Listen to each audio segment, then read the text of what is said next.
ते प्रश्न सोडवण्यासाठी काय करायला पाहिजे याच्याबद्दल चर्चा होते, त्याच्यातनं काही मार्ग निघतो. तर आता सुद्धा अशा अपेक्षेने आम्ही इथं आलो की एकूण चित्र जे आहे हे अत्यंत धूसर होत चाललं. शेतकऱ्यांच्या आत्महत्या वाढत चालल्या आणि शेतकऱ्यांच्या आत्महत्येचा कलंक पुसण्यासाठी काय करायला पाहिजे. आता मला सांगा की शेतकऱ्यांच्या आत्महत्या पुसण्यासाठी जे करायला पाहिजे ते शरद जोशीने आम्हाला शिकवलं, ते सोडून सगळी कामं आता चालू आहेत. म्हणजे परदेशी नावाचे एक सेक्रेटरी आहेत आणि ते मुख्यमंत्र्यांच्या विशेष मर्जीतले आहेत. त्यांच्या अध्यक्षतेखाली एक कमिटी केलेली आहे. त्या कमिटीमध्ये 7 लोक होती. त्याला वाटलं 7 माणसं कमी आहेत म्हणून पुन्हा 5 सेक्रेटरी, सगळे IAS ऑफिसर. आता काय बोलायचं सांगा, यांच्यानी प्रश्न सुटतोय का? पण या मुख्यमंत्र्याला असं कोणी विचारणारच राहिलं नाही महाराष्ट्रात की तुझं काय चाललंय. आता आम्ही आंदोलनं केली, ऊसाची आंदोलनं केली, त्याच्यातनं एक मीन निघाला. मनमोहन सिंगांच्या समोर ही सगळं व्यवस्था, ऊस आंदोलन पहिल्यांदा गेलं आणि मनमोहन सिंगांच्या पुढे हे आंदोलन घेऊन जायचं जे काही काम मोठं झालं ते पृथ्वीराज बाबा चव्हाण हे जे कराडचे आमदार, माजी आमदार झाले आता, त्यांनी आमचं आंदोलन तिथंपर्यंत गेलं. त्यावेळेला ते जे काही चर्चा झाल्या त्याच्यातनं श्री रंगाराजन कमिटीची निर्मिती झाली आणि श्री रंगाराजन कमिटीची निर्मिती झाल्यावर मनमोहन सिंगना मी म्हटलं हे साहेब फार लांबतंय, तुम्ही कशासाठी मिटिंग आणि कशासाठी कमिटी, पहिल्या झाल्यात 2-3 कमिट्या. नाही म्हणे तू जरा थांब, 2 महिन्यात त्याचा निर्णय होईल, मी काही वेळ वाढवणार नाही. आणि त्यांनी जे काही सांगितलं त्या पद्धतीनं श्री रंगाराजन कमिटी आली. छत्रपती काय करत होते, आम्ही काय करतोय याचा कोणी विचार करणार आहे का नाही. श्री रंगाराजन कमिटीने 5 शिफारशी केल्या. आता या शिफारशीमध्ये काय काय आहे, साखर कारखानदारांचं म्हणणं होतं की आम्हाला लेवीला साखर द्यावी लागते, त्याच्यामुळे आम्हाला तुम्हाला उसाला भाव देता येत नाही आणि तुम्ही ही एवढी लेवी काढून टाका. आम्ही ते मांडलं. श्री रंगाराजांनी सरकारवर बोजा येईल म्हटलं, आमच्या जीवावर, आईच्या जीवावर पाहिजे होता. साखर आमची तुम्ही स्वस्त धान्याच्या दुकानात 2 रुपयाला विकणार, हे विकत घ्या बाजारात ना. आणि ते श्री रंगाराजांना पटलं, त्यांनी मान्य केलं. याच्यामध्ये दुसरी एक कारखानदारांची तक्रार होती. पहिल्यांदा आम्ही कारखानदारांच्याच तक्रारी मांडल्या आणि कारखानदाराकडे पैसे आल्याशिवाय आमच्याकडे येणार नाहीत हे आम्हाला स्पष्ट दिसत होतं. आम्ही काही त्यांच्या टीका टिप्पण्या करत बसलो नाही. त्यांच्या काटा मारतात, ते हे करतात, त्या त्याव करतात, हे करतात, असलं काही मांडलं नाही मनमोहन सिंग समोर. आणि तो माणूस प्रचंड बुद्धिमान असल्यामुळे त्याला जास्त सांगायची गरज लागली नाही. आता श्री रंगाराजनची कमिटी स्थापन झाल्यावर पहिले कारखानदारांची अडचण लेवी आहे, त्यामुळे आम्ही भाव देत नाही, लेवी काढून टाकायचं ठरलं. दुसरं अडचण कारखानदारांची होती, रिलीज मेकॅनिझम लावलाय. या रिलीज मेकॅनिझममुळं आम्हाला दर महिन्याला एवढी साखर विकावीच लागते. आता समोरच्या व्यापाऱ्याला माहिती आहे की हा साखर कारखानदार आहे, तो काळेचा असो, कोल्याचा असो, मुरकुट्याचा असो, कोणाचा का असेना, पण त्याला या महिन्यात 1 लाख पोती साखर विकायची आहे. हे जर माहित झालं तर मग समोरचे व्यापारी दर वाढवतील का? पण हे आम्हाला कळलं, इथंपर्यंत कोणाला कळलं नाही, कारण हे आम्हाला शरद जोशीने शिकवलं होतं. त्या बैठकीत शरद जोशी होते का? होते, मी होतो प्रमुख त्याचा. पण आम्हाला माहित होतं ना काय काय अडथळे आहेत त्याच्यामध्ये. श्री रंगाराजांनी लगेच रिलीज मेकॅनिझम काढून टाकला. आता तुम्हाला तेजी मंदीचा फायदा घ्यायची सोय झालेली आहे. तुम्ही नाही म्हटलं तर नाही विकायचं, तर नाही आला एवढा मी नाही विकणार. आता ती कंपल्शन जे होतं एवढी साखर विकलीच पाहिजे हे आता काढून टाकलं. तिसरा आणि मग ते प्लॅस्टिकचा बारदान वापरायला परवानगी द्या, तेही लगेच त्यांनी मंजूर केलं. आता या 3 मागण्या कारखानदारांच्या बाजूच्या झाल्या. चौथी मागणी आम्ही सांगितलं की साहेब या संबंध व्यवस्थेमध्ये आम्हाला स्वतःला ऊसाचा भाव हा सहकारामध्ये असा दिला जातोय की ऊस असा उचलून घेऊन जात आहे त्याचं क्रशिंग करतात, त्याचं अनेक वस्तू तयार होत आहेत, मग साखर होते, बगॅस होतं, मोलॅसिस आहे, मोलॅसिसचे अनेक डेरिव्हेटिव्ह आहेत आणि सगळे विकून आलेल्या पैशातून काय झालं हो काय चाललं बाकी गेले तसे तुम्ही जा बरं बाहेर जाऊन बोला, मी कशाला इतकं बोलायला लागलो पोटतिडकीने. तुम्हाला जर ऐकायचंच नसेल ना तर आमची काही जबरदस्ती नाही. मुद्दा असा आहे की याच्यामध्ये मी श्रीरंगाराजेंना सांगितलं की व्यवस्था सहकारातली अशी आहे, कशी आहे की ऊस घेऊन जायचं दर न सांगता आणि जे काही त्याच्यातनं तयार होत आहे ते सगळं विकून आलेले पैसे खर्चून संपत नाहीत, म्हणून उरलेल्या पैशाला टनाने भागायचं आणि तो दर द्यायचा. असं वकील सहकाराचा कायदा कसा असा आहे. आणि म्हणून मग एका कारखान्याचा हे दर, एका कारखान्याचा तो दर, एका कारखान्याचा तो दर. तेव्हा आम्हाला आमच्या हक्काचं काहीतरी द्या. आणि खरंच सांगतो, मी तर मोठेपणा सांगत नाही, श्रीरंगाराजन या प्रश्नावर फार व्यथित झाले. त्याने आणखीन 2-4 माणसांना बोलवलं की जगामध्ये कच्च्या मालाचं पक्क्या मालाचं काय रिलेशन आहे एवढं सांगा मला. लक्षात घ्या की 3 सिटिंग कशासाठी झाल्या, ह्याच्यासाठी झाल्या. आणि त्याने असं काढलं, त्यांना निष्कर्ष असा निघाला की संबंध व्यवस्थेमध्ये कच्चा माल आणि पक्का माल याच्यामध्ये किती पैसे, 100 रुपये जर पक्क्या मालाचे आले तर कच्च्या मालाच्या उत्पादकाला 70 रुपये दिले पाहिजे आणि 30% 30 रुपयामध्ये तुम्ही ही सगळी प्रक्रिया केली पाहिजे. आता हे सूत्र आम्हाला त्यांनी सांगितलं, म्हटलं ठीक आहे हे लावा. आणि ज्यांच्याकडे प्रक्रिया करण्याचे कायदे कारखाने आहेत, यंत्रणा आहेत, त्यांना सांगितलं की 75% ऊस उत्पादकाला दिलं पाहिजे आणि 25% हे तुम्ही चालवलं पाहिजे. आता हे होत नाही आहे. का होत नाही? पहिल्या कमिटीमध्ये मी होतो, कारण मीच हे सगळं केलेलं असल्यामुळं त्यांना मला टाळता आलं नाही. आणि या कमिटीचा मेंबर असताना या सगळ्या लोक जो काही ऊसाचा काय मिळतं ऊसापासून हे जे काही आकडे काढायचे आणि त्याच्याकडे हिशेबानं पुन्हा 70% आम्हाला द्यायचं, तर त्याच्यामध्ये बगॅसची किंमत किती धरायची. तर त्या कारखानदारांचा काय सहकारी कारखानदारांचा कोण दांडेगावकर नावाचा प्रतिनिधी होता, तो म्हटला आता दादा आम्हाला 4% फक्त बगॅस विकायला मिळतो, बाकी सगळा जाळला जातोय. आता मला सांगा अजितराव, किती गंभीर बाब आहे लक्षात घ्या. आणि मी किती तयारीचा माणूस आहे ते बी तुम्हाला सांगतो. त्या बैठकीमध्ये मी आमच्या राजाराम बापू कारखान्याचा अहवाल घेऊन गेलो होतो. मला माहित होतं हे काय सांगणार आहेत पुढे. आणि त्या अहवालामध्ये आता जर बगॅस तुम्ही इंधन म्हणून जाळताय तर मग तुम्हाला इंधन खर्च टाकायचे काय कारण आहे का? तर त्या अहवालामध्ये 5 कोटी रुपये इंधन खर्च होता एका सीझन मध्ये, 5 कोटी रुपयाचा. काय आणलं, लाकडं आणली, फर्नेस ऑइल आणलं, हे आणलं, ते आणलं, सगळं त्याचा हिशेब काढला.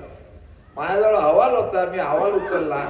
आता ही कमिटी जी होती त्या कमिटीमध्ये chief secretary of the Maharashtra state, जो मुख्य सचिव आहे महाराष्ट्राचा, तो त्या कमिटीचा अध्यक्ष आहे.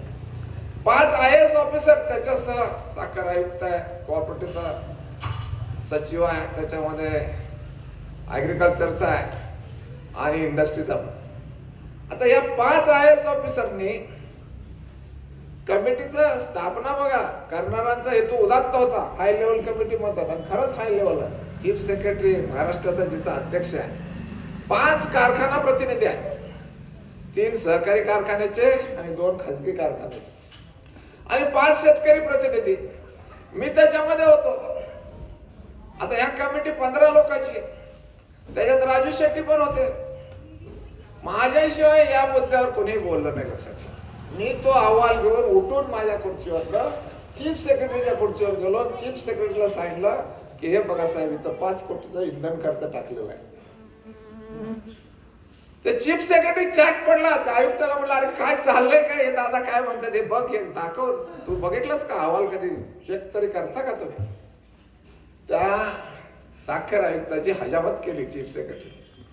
पण करून काय करायचं, निर्णय कुठं आहे काय, त्याच्यासाठी ऑडिट नेमलं आणि ऑडिटरने सांगितलं हे खर्च झालेला योग्य आहे. आता काय करायला, मग पुढं आमची हकालपट्टी झाली त्या कमिटीतनं, कारण असा माणूस तिथं नको आहे. आता जे काही कोणी दिलेलं आहे म्हणजे त्याच्यासाठी सदाभाऊ खोत मंत्री झाले, आता सदाभाऊ खोतने सुचवतील ते इथं कमिटीचे शेतकरी सदस्य आहेत, हे लक्षात ठेवा. असं जर सरकार चालत असेल तर आता आपण या सरकारबद्दल कसं वागायला पाहिजे. आम्हाला त्या कमिटीत घेतलं का नाही घेतलं असं महत्व नाही त्याचं, पण जेवढे मी होतो तिथं जेव्हा वेळपर्यंत त्या वेळेपर्यंत ते काम योग्य केलं. माझ्या कामाचं म्हणून अनेक IAS ऑफिसरनी मला नीती आयोगाचा एक्सपर्ट कमिटी सदस्य म्हणून पाठवलं. अनेकांच्या शिफारशी होत्या, दादा तुमच्यासारखा माणूस तिथं झाला पाहिजे. नीती आयोगाचा एक्सपर्ट कमिटीचा मेंबर म्हणून मी गेलो आणि पहिल्यांदा गोवंश हत्याबंदीचा कायदा आणील हा रद्द झाल्याशिवाय दुधाचा व्यवसाय पशुसंवर्धन विभाग दुरुस्त होणार नाही हे सांगितलं. पुन्हा मला त्यांनी बोलवलं नाही, हे लक्षात ठेवा. मुद्दे आहेत ते असे आहेत, पण हे बोलवणार नाहीत म्हणून मी काही लाचारीने तिथं मला जे पटत नाही ते मांडत बसलो नाही. मला माहित होतं ना की भारत सरकार आता मोदीचं सरकार आहे, महाराष्ट्रामध्ये हा देवेंद्र फडणवीस आहे आणि मी ज्या अर्थी गोवंश हत्याबंदीचा कायदा शेतकऱ्यांच्या दृष्टीने काळा कायदा आहे हा रद्द झाला पाहिजे असं म्हणतोय आणि त्या नीती आयोगाला सांगतोय. त्या नीती आयोगाचे सदस्य पुन्हा मला कशाला बोलत, पण मला बोलवावं, दिल्लीच्या फेऱ्या व्हाव्या, मला जाण्या येण्याचे पैसे मिळावे, विमानाची तिकीट मिळावे ही माझी लालसा नाही. मी ST ने फुकट आलो, लक्षात ठेवा. आपल्याला जर खरंच प्रामाणिकपणे शेतकऱ्यांचं काम करायचं असेल तर तुम्हाला हे केलं पाहिजे ना. आज या गोष्टी छत्रपतींच्या जयंतीच्या निमित्ताने जर आपल्याला याचा विचार करायचा असेल तर शेतकरी आत्महत्या कशामुळे होत्या, त्या काळा कायद्यांच्यामुळे होत्या. मोगलांचं राज्य होतं 700 वर्ष, शेतकरी आत्महत्या नव्हत्या. ब्रिटिशांचं राज्य होतं 150 वर्ष, शेतकरी आत्महत्या नव्हत्या. ते काँग्रेसची राजवट आल्यापासून, स्वातंत्र्य मिळाल्यापासून ही आत्महत्याचा सिलसिला सुरू झाला. मग यांनी काय केलंय तर या आधीच्या राज्यकर्त्यांच्या पेक्षा शेतकऱ्यांचं शोषण जास्त पद्धतीने यांनी सुरू केलेलं आहे. शोषणासाठी यांनी कायदे तयार केलेले आणि या कायद्यांच्यामुळे आज शेतकरी आत्महत्या होतात, हे लक्षात ठेवा. यासाठी काय करायला पाहिजे, हे कायदे काय आहे, कोण केले हे कायदे, याचा अभ्यास घटना करायचा. तुम्ही तुमच्या हातात तर रोज कायद्याची पुस्तक आहे, बघा ना तुम्ही. हे पहिली घटना दुरुस्ती 26 जानेवारी 50 ला आपण घटना स्वीकारली आणि लगेच 18 जून 51 ला पहिली घटना दुरुस्ती आली. काय झालं 1.5 वर्षात असं की ज्या घटना दुरुस्तीला विरोध स्वतः बाबासाहेब आंबेडकर जिवंत होते त्यांनी केला, त्याच्या विरोधात भाषण केलं नेहरूच्या विरोधी, पण नेहरूंच्या लोकप्रियतेपुढं त्यांचं काही चाललं नाही. म्हणजे जशी ही गुळाची ढेप असते त्याला मुंगळे चिकटतात, तशा ह्या सत्तेच्या ढेपेला हे सगळे मुंगळे चिकटलेले होते, लक्षात ठेवा. आणि याचा त्रास ज्याला कळतंय त्याला होतोय. 15 ऑगस्ट 47 ला स्वातंत्र्य मिळालं, 30 जानेवारी 48 ला गांधींचा खून झाला आणि क्रांतिसिंह नाना पटलांनी 3 ऑगस्ट 48 ला काँग्रेस सोडली. आम्हाला हा इतिहास काय तर नाना पटोले आमच्या घरच्या सारखे. मग का सोडली तर त्यांनी त्यावेळेला सांगितलं की आता ही काँग्रेस, नेहरूंची काँग्रेस ही शेडजी भटजींची झालेली आहे, उद्योगपतींची झालेली आहे, ही आता गरिबाची काँग्रेस राहिली नाही. आता हे मी सांगतोय असं नाही, हे जे काही आपल्या लढाऊ सेनेला क्रांतिसिंह नाना पटलांचं नाव दिलं त्यावेळेला माझा आग्रह बिलकुल नव्हता याचा. मला माहित पण नाही की काय तर नाव द्यायचं चाललंय. चर्चा सुरू झाल्या, काचोळे होते, शंकर दोंडके होते, सगळे होते. विदर्भात संघटना मजबूत होती. तर मला विदर्भात एवढं नाना पटलांचं नावाचं कोणाला माहिती नाही म्हणलं. तुम्ही तिकडे पश्चिम महाराष्ट्रात जायचं मराठवाड्यात सुद्धा फारसं माहिती नाही, बीड वगळता. पण शरद जोशींनी सांगितलं की मी जे काही परदेशात आल्यानंतर या संबंध चळवळींचा म्हणजे शेतकरी कामगार पक्षाचा फार मोठा अभ्यास केला त्यांनी शेतकरी चळवळीचा जे काही स्थापना करण्यापूर्वी सगळे कामं इथं आल्यानंतर स्वातंत्र्य लढ्याचा अभ्यास केला त्यांनी. आणि त्याने या आमच्या कार्यकारिणीत सांगितलं की नेहरूंच्या शेतकरी विरोधी धोरणाला पहिला स्पष्टपणे विरोध कोणी केला असेल तर तो क्रांतिसिंह नाना पाटलांनी केला. आणि म्हणून त्यांनी सांगितलं मला क्रांतिसिंह नाना पाटलांचं नाव द्यायचं आहे. आता हे सांगितलं कशाला कोण काय बोलतंय, सगळे चप झाले. आज नाना शिवाजी नाना नानकिले नाना पाटलांच्या ब्रिगेडचे अध्यक्ष आहेत. तेवढं काम केलं त्यांनी जर का साखरेची गाडी जाळली नसती दिवसा ढवळ्या तर लेवी आपली हटली नसती. लेवी जे काही महाराष्ट्राच्या डोक्यावरची देशभरातल्या शेतकऱ्यांच्या डोक्यावरची गेली ते क्रांतिसिंह नाना पाटील ब्रिगेडचे अध्यक्ष नाना नानकिले यांच्यामुळे गेली. लक्षात. आता हे जर का काम करायचं का नाही करायचं का त्याने एकट्यानेच करायचं आयुष्यभर आम्हीच करायचं असं आहे का. आता हे जे काही चाललंय निर्यात बंदी आहे, या निर्यात बंदीचा कायदा कुठून येते निर्यात बंदी तर घटनेमध्ये 1955 साली आणखी एक घटना दुरुस्ती झाली, आवश्यक वस्तू कायदा, इसेन्शियल कमोडिटी ऍक्ट. आता इसेन्शियल म्हणजे काय, आवश्यक ना, त्याचं भाषांतर या समाजवाद्यांनी केलं जीवनावश्यक. कायदा आवश्यक वस्तू कायदा आहे पण मराठीकरण करताना काय म्हणतात जीवनावश्यक. अरे असं नाही आहे, आवश्यक वस्तूचा कायदा आहे. त्याच्यामध्ये 2000च्या वर वस्तू आहेत आणि शेतकऱ्यांनी तयार केलेले सगळीच्या सगळी पिकं त्याच्यामध्ये आहेत. आमचं म्हणणं एवढंच आहे तेवढे वगळा, म्हणजे वगळायला तयार नाही. कारण या कायद्याच्या आधाराने 1955च्या आवश्यक वस्तू कायद्यानुसार त्यांना या वस्तूंच्या खरेदी विक्रीमध्ये उत्पादनामध्ये हस्तक्षेप करायचा सरकारला अधिकार मिळालेला आहे. आणि मग सरकार याचा वापर काय करतंय, सरकार याचा वापर निर्यात बंदी करायला लावतो. तुमच्याकडे कांद्याचं पीक आहे, सोपं उदाहरण सांगतो की जर का जगातला कांदा आला असता आणि आमचाही बाहेर गेला असता याचा अर्थ काय, आयात निर्यात मुक्त झाला. आयात निर्यात मुक्त झाली तर काय होईल, आज माझ्या अंदाजाप्रमाणे 50 रुपये एका किलो कांद्याची किंमत राहील. काय राहील, 50 रुपये एका किलो कांद्याची किंमत राहील. आणि या 50 रुपयात शेतकऱ्यांना परवडेल. मग ग्राहकांना काय होईल, हिंदुस्थानातल्या ग्राहकांना 10 रुपये आणखी ट्रान्सपोर्टेशन वगैरे खर्च होईल आणि 60 रुपयाला कांदा पडेल. इकडं मोठ्या उद्योगपतींना किती होईल, मोठ्या प्रमाणात ते खरेदी करणार असल्यामुळे त्यांच्याकडं जास्त कांदा जाणार आहे तर 50 रुपयाचा 55 रुपयाला मिळेल. आलं लक्षात. आता निर्यात बंदी केल्यावर काय झालं, ते 50 रुपयाचा कांदा 10 रुपये किलो झाला. होतोय का नाही, का मी खोटं सांगतोय, होतोय, कळतंय का नाही तुम्हाला. हा, आता 50 रुपयाचा कांदा 10 रुपये झाला म्हणजे नुकसान कितीनं झालं, 40 रुपये प्रति किलो नुकसान शेतकऱ्यांचं झालं. फायदा किती झाला, ग्राहकांना 50चा कांदा 60ला मिळत होता, तो आता निर्यात बंदीमुळे 10 झाला म्हणजे 10चा त्यांना 20ला पडणार. म्हणजे 60ला मिळणारा कांदा 20ला मिळायला लागल्यावर प्रति किलो त्यांचा फायदा 40 रुपये झाला.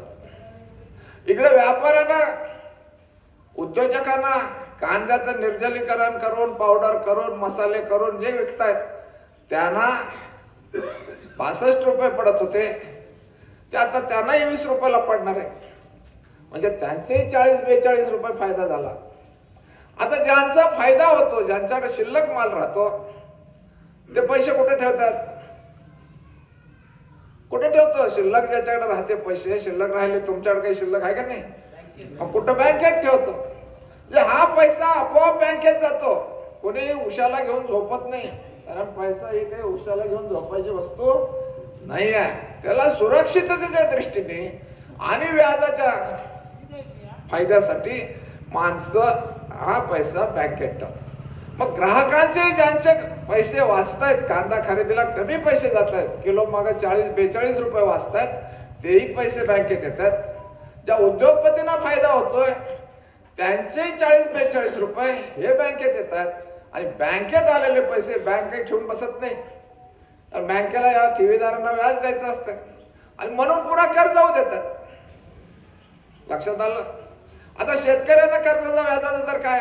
शेतकरी पण कर्ज काढतोय 12%, 14%. कमीत कमी शेती कर्ज मोठ्या बँक म्हणजे जर लोनच्या कुठल्या एखाद्या स्कीम मध्ये असेल तर 6%. परंतु उद्योगपतींना हेच कर्ज 3%, 4%, 2.5% दराने दिलं जात आहे. आणि पुन्हा त्याचा कारखाना चालला पाहिजे, तो आजारी पडता कामा नये म्हणून त्यांची कर्ज अब्जावधी रुपयांची वाइंड अप केली जात आहे. आता या मोदी सरकारने जवळजवळ 12 लाख कोटीची कर्ज वाइंड अप करत आणलेले आहेत उद्योगपतींची. आता आमची कर्ज 12% व्याजाने आम्ही भरायची. ही कर्ज जरी कमी असली तरी सरकार ह्या कर्जाला माफी देताना इतक्या आडकाठी घेत आहे. आम्हाला माफी नको आहे, मी तुम्हाला सांगतो. पण तुम्ही जर काय हे 50 रुपयाचा कांदा निर्यात बंदी करून 10 रुपये केल्यामुळं आम्ही कर्जबाजारी झालेलो. हे पटलंय का तुम्हाला? का नाही पटत? पाहिजे तर बोर्ड लावून मला सांगायला लागेल, कारण त्याला लक्षात राहत नाही, कागदावरच ते घ्यायला पाहिजे. कारण हे जे काही निर्यात बंदी होते त्याचा फटका हा शेतकऱ्यांना, आणि याच्यामध्ये फायदा कोणाचा होतो? ग्राहकांचा काही अंशी. मोठ्या प्रमाणात फायदा कोणाचा होतोय? लाखो टन खरेदी करणारे हे जैन उद्योग समूहासारखे कांद्याचं निर्जलीकरण करून पावडर करणारे आहेत, या सगळ्यांना होतोय. आणि मग या सगळ्या कायद्यांच्या बाबतीत आपण विचार करणार का नाही करणार? म्हणजे कायदे हटवले पाहिजेत का नाही? मग याच्यासाठी आपल्याला आंदोलनच करावी लागतील. आज जे काही काम चाललंय, आम्ही काही तुम्हाला जास्त चुकीचं सांगत नाहीये, पण जगायचं असेल आणि जर का आपल्याला आत्महत्या करायची पाळी येऊ नये असं वाटत असेल तर आपल्याला याच्यामध्ये उतरावं लागणार.